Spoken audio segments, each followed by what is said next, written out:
שלום, שמי תמר שרון סבן ואני פיזיותרפיסטית של רצפת האגן בשירותי בריאות כללית. בסרטון הזה אתן מספר טיפים לקיבוץ נכון של שרירי רצפת האגן, השרירים שנמצאים בתחתית האגן למטה. טיפ ראשון, לזיהוי התחושה, איזו תנועה אמורה להיות בזמן שאנחנו מכווצים את השרירים. הטיפ הזה יוכל לעזור רק לחלק מהאנשים. קחו אצבע. הניחו את קצה האצבע בפה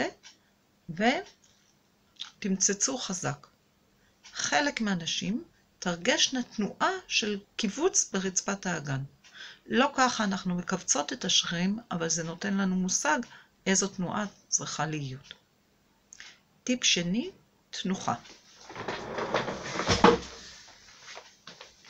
כדאי לשבת על הכיסא ולקחת את האגן טיפה קדימה, ככה שאתם יושבות ממש על פי הטבעת. ובמצב הזה להתרכז בפי הטבעת, לעצום את העיניים ולחשוב על תנועה של סגירה והרמה ושחרור. סגירה והרמה ושחרור. אם אתן מרגישות שמשהו ממש עולה מהכיסא ויורד חזרה, כנראה שאתן עושות את התנועה הנכונה. בהמשך אפשר דווקא להישען קדימה על שולחן, ואז להרגיש את החלק הקדמי יותר, מתכווץ ועולה, נסגר ומשתחרר. טיפ שלישי וחשוב, בזמן קיבוץ שרירי רצפת האגן, לא צריכה להיות תנועה של שרירים אחרים.